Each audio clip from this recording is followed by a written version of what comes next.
So Team Affinity is back in MLB The Show 24, and this year we have a different method. They're going to be doing stages within each season. So we're going to have 3 different chapters each season of Team Affinity.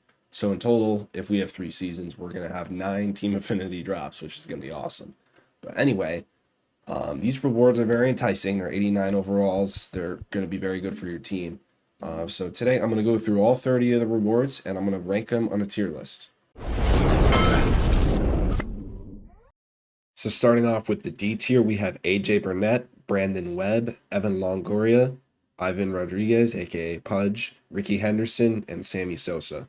Starting off the D tier, we have this AJ Burnett card from the Pittsburgh Pirates, and unfortunately for AJ Burnett, his pitch mix just ruins this card. Sinker, knuckle curve, four-seam, circle change. That is a terrible pitch mix. I mean, there's nothing much to it. This card needs a slider or a cutter, and he doesn't even have really good per nines. I mean, the control is mad, the break is good, but not good velocity either. I feel like Brandon Webb cards could always be better than they typically are in MLB The Show. Now, on paper, great pitch mix, sinker, curveball, changeup, slider, four seam. He has solid per nines that are pretty good in this stage. I have to get used to lower attributes if you couldn't tell. With good pitching clutch at 98, the control is pretty bad. You know, only one pitch above 80 in control, and break is pretty solid. His velocity is just terrible. I mean, 63 velocity. He tops out at 90, 91. That's never going to get it done in ranked. Now, this might be a little harsh for this Evan Longoria card, in all honesty, but I mean, there are just so many holes with this card, and there are better options. And I'd rather have better hitting with like 80s fielding than only good power versus lefties and elite fielding. That's just my personal preference. You know, his contact is way too low for both sides and his clutch. And his defense is great, of course, but I mean, overall as a hitter, he's not good. Now, these cards that are like really high contact and like that's it, I'm not really a fan of personally. I mean, there's not much else he does. He has solid defense, doesn't have maxed out arm strength like he typically does because this is an older version of Pudge.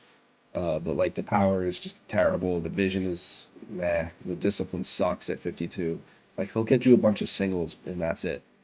I'm sorry, but this Ricky card is so bad. I mean, the only thing he can do is he has good discipline and vision at 90 vision and 118 discipline, and he can steal bases, obviously, because he's Ricky Henderson. He's got max speed, stealing, and aggressiveness. But everything else is just really bad, which means he's going to go into D tier. Then the Sammy Sosa card is honestly not, like, awful. But again, like he doesn't do anything on offense, really. I mean, 70, 63 contact, 60 vision, 61 discipline. Yeah, the 103 clutch helps him out with the contact, but the power is only 84, 80. It meets the thresholds, the 80 power thresholds, but just barely. He's a good defender and solid speed, but there are better outfielder options everywhere in this game, and especially in Team Affinity. In the C tier, we have Brandon Crawford, whose card art has not loaded into Showzone yet. We have Brian Dozier, David Justice, David Wright. We have Jack Flaherty, Sean Green, Tony Gwynn, and Vladimir Guerrero Sr. Starting off the C tier, we have this Brandon Crawford card from 2021. Now, he's good against righties, and he has really good clutch at 116. And his defense is good, but I mean, he has a lot of stats that hold him back. Like the stats versus lefties 69, nice, 75, with 75 vision and 77 discipline. Not that good. I have him in C tier because he can at least rake against righties and he has good defense. But everything else is kind of meh, so C tier for me. I'm so excited that Brian Dozier is back in MLB The Show. Those of you who played in MLB The Show 16 and 17, he was a beast. And even 18, I think he was still in the MLB. Great swing, great power, 89, 101. The things that are holding him back, I mean, that clutch is really concerning at 57. And the 72 and 81 contact I can maybe live with in the B tier for this stage in the game, but that clutch just really holds him back. He also has terrible vision and discipline. Defense is okay too. This David Justice card is sneaky good offensively, 102, 83, 88 with 57 power versus lefties, which is ultimately what's holding him back. That and the bad defense, and not good speed in the outfield too. But hitting-wise, is probably A tier for this stage of the game. Defense is not, though. Defense is like, the combination of defense and speed in the outfield is like D tier. And that's going to bring him down to C tier, because there are better options with both combined. But I mean, 125 clutch maxed out, like that's insane. Now David Wright's swing is really good. I liked his card last year, but I mean, this card is kind of average. 100 contact right, 118 clutch. Solid contact left. The power is not amazing. The vision and discipline, not amazing. The defense is pretty solid though in gold. But he can only play third base, and he doesn't really bring too much, so I'll put him in C. Jack Flaherty, I mean, good pitch mix. Four-seam slider, knuckle, curve, sinker, change. Control is solid. Break is solid. He does throw harder than other pitchers mentioned. Just nothing really blows me out of the water. 100 pitching clutch is nice. 93 hits per 9 is solid. Everything else is kind of just okay. So he's kind of just an okay pitcher, so I'll put him in C tier for that. From the Toronto Blue Jays, we have Sean Green, who is very good against righties, 94-93. Everything across the board hitting-wise outside is like kind of meh. Solid defensively, okay speed too. So overall, just like an okay card. I mean, there's so many better there are options that have those stats versus righties and better hitting stats with the same defense. So I can't put him that high. Tony Gwynn cards, I'm never really a huge fan of. I don't really like guys that are high contact and don't have too much power. Now, it's different for everybody. I get a lot of hate for this every time I make tier lists because I put too much emphasis on power, and rightfully so, but it's just my opinion. But 100 for both contacts and 93 clutch with 104 vision. It's going to help a lot in the higher difficulties, but he's only going to be hitting singles. He's not going to be getting extra base hits very often.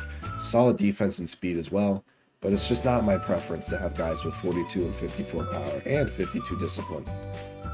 The Takashi Okazaki series has returned with Vladimir Guerrero from MLB The Show 22. This card is okay. Again, I hate to be so cynical in this video, but it'll get better when I get to like the B and the A and the S tier. Those of you who are new here, I don't just criticize all the cards.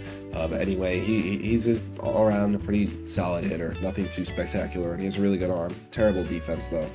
Moving on to the B tier, we have Carlos Correa, Giancarlo Stanton, Joey Votto, and Kevin Youkilis, who both of their card arts have not loaded into ShowZone. We have Mitch Haniger, we have Yasmani Grandal, and we have Zach Greinke. Moving on to the B tier, we're going to start with Carlos Correa, maxed out contact versus lefties, 107 clutch. Helps him against righties, hurts him against lefties, so it balances out really. But the power is 76, 74. Would like that to be a little higher, especially the vision too. But it's good enough for this stage in the game. Defense is good as well. 80 for fielding, 85 arm. Okay speed as well. He has a nice swing. Solid B tier card right here. This is such a strange Giancarlo Stanton card. It's not because it's bad by any means. We've just never really seen a Stanton card where he doesn't have like insane power, but this card actually has like good contact and clutch. It's really weird. And he has solid defense too and speed, which is crazy. It's just a weird version of Stanton, but it's a good version because he has good power at 92, 87 for this stage. He has good discipline at 100 too, so you're going to be getting like 100. Okay, 100. I didn't say 100, whatever. And he has 93 clutch, so that helps him with the contact rate, which is kind of low. But this card is going to be hitting very well for you, and he's not terrible defensively. Like, he's pretty solid. So those of you OGs, you know I love me some Joey Votto and MLB The Show. Favorite card of all time, MLB The Show, 17 and 18. Like, this dude has done so much for me in Dynasty. I don't really play with him anymore. I haven't for years. But I always got to show a Votto card respect. This card is S tier versus righties, D tier versus lefties, and C tier defensively. So I think that balances out to B tier. This Kevin Youkilis card is severely underrated. I mean, if you ignore the clutch and you look at the four main hitting stats, 95, 81, 71, 87, that's pretty good for the beginning of the year. And he has pretty solid defense. He's a gold defender, can play first, third, and right. And then that 119 clutch comes into play. That sort of really sets him over the edge over some other guys. Because when you have runners in scoring position, he's going to have 119 clutch. His PCI is going to be big. So this is a very solid card. Definitely B tier. I think he would be higher if he had better power right and then vision and discipline. But definitely a good card. Mitch Haniger is back in Seattle, and they have another Seattle card from previous years. 2021. Okay. Very good against lefties. Good enough versus righties for sure at this point into the stage. And another guy with really high clutch that helps him out. Kind of the same situation as Youkilis, where, I mean, a little worse defensively, but really good with the clutch and a very, very solid bat, really. Good swing, too. I've always loved Yasmani Grandal cards. I'm very happy that he has one already. I already have Gary Sanchez, so I don't really know if I need him. But this card is very solid. I mean, great defensively, 87 fielding. He has 89 reaction. Like, this card is very good. Discipline at 122 as well, 85.99 for the power. If he just had higher contact and clutch, he would easily be A tier. Like, it wouldn't even be a discussion. Switch hitter, too. Now, Zach Greinke I have in the B tier. You could debate him with the other guys, like with Flaherty. But I prefer this Zach Greinke card. The hits per 9 is a little lower than the other cards, but the Ks per 9 is higher, the clutch is higher, the pitch mix is better, 4-seam slider, sinker, curve change. Control is good for the main 3 pitches, and break overall is pretty solid. I like the speed differentials, though. I mean, 10 miles an hour between the curve and the change, at least 3 between the slider and the circle change. Like, I really like those speed differentials, which helps him a lot. Moving up to the A tier, we have Cedric Mullins, Jose Abreu, Justin Turner, and Raisel Iglesias. Starting off the A tier, we have Cedric Mullins. Now, I know on paper he's kind of comparable to cards in lower tiers, but Cedric Mullins' swing is just so good in this game. Everybody loves using him. He's going to be very good against righties, decent against lefties too, and that clutch helps him out a lot versus lefties. Defensively, 84 fielding, he has a noodle arm, but he's going to be making plays for you. And speed is pretty good too. This Jose Abreu card is such a good hitter, man. 87, 110, 85, 96 for the main 4 is great with 93 clutch. Defensively is awful, of course. That's the only reason. That and the vision and discipline is 100% why he's not an S tier. But as a hitter, he's an S tier for sure. Man, this Justin Turner card is insane. He's a third baseman who can play the entire infield, not good defensively, but 106, 195, 125 for those 3 stats. Very good. Clutch is 84, so hurts versus lefties, and it helps with that god-awful 66 contact right. But if that contact right was higher, and the fielding was a little higher, he would be an S tier, but overall, this is an S tier card against lefties, a very good card overall. I always love when Team Affinity has a lot of relievers, and we do in Season 1, Chapter 1. This Raisel Iglesias, very solid reliever for the beginning of the year. 4-seam slider, circle change, sinker, good pitch mix, good speed differentials too. Throws hard as well at 97. The control is pretty good. The break is pretty good. The per 9s are solid, 87, 96, 104 pitching clutch. Nothing that screams S tier elite card, but very good. And then lastly, in the S tier, we have Billy Wagner, Charlie Blackmon, Emmanuel Clase, Gary Sanchez, and Jose Leclerc. And now starting the S tier, we have Billy Wagner. He was my first pick in the NL East. It's a no-brainer. 4-seam slider, changeup, curveball. Control is good for the main 2 pitches, same with the break. So you're going to want to focus on the 4-seam slider. But if you look at the attributes, 116 hits per 9, 88 Ks per 9. That's very good right now. That's really good right now. 125 pitch and clutch is insane. That's maxed out.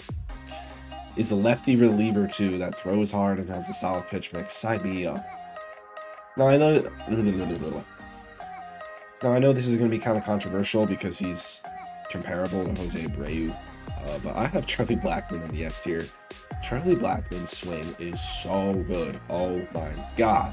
He always plays above his attributes offensively, and he already has good offensive attributes. 99, 100 for contact with 125 clutch. That's amazing. 88, 66 power. Would like the power left to be a little higher, but it's honestly fine because he's still going to be hitting very well because he has good contact and clutch. Defense obviously terrible, but not bad speed. Nice speed.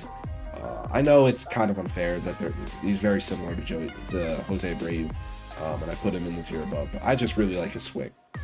We have another reliever in S tier, Emmanuel Clase, cutter, slider, 4-seam, obviously outlier on the cutter, only outlier cutter in the game. 108 hits per 9, 78 Ks per 9, 81 pitch and clutch. Would like the clutch to be a little higher, but not terrible for right now. Control is really good, and the break is very good as well. I mean, this card throws gas. He's not going to be as good on lower difficulties, but if you're using this guy in like Hall of Fame and even Legend, he'll be very good. Okay, I know another kind of controversial take because he has 43 contact left and 54 clutch, but I have this Gary Sanchez card in S tier. I mean, where else are you going to find a catcher that has 101, 106, 115 for 3 of the 4 hitting stats and 97 arm strength? Yes, he has weaknesses, but he provides a lot more than that at this point in the game, and for that, I put him in S. And the last card in the S tier is Jose Leclerc, 4-seam slider, circle change, curveball, sinker, 121 hits per 9, 103 Ks per 9. That is elite for day 1, for an 89 too. 98 pitching clutch, a pretty big drop off from 121, but still a very good attribute. 99 velo, does not have outlier, but he throws very hard. Good speed differentials. The control is not that good, and the break is solid.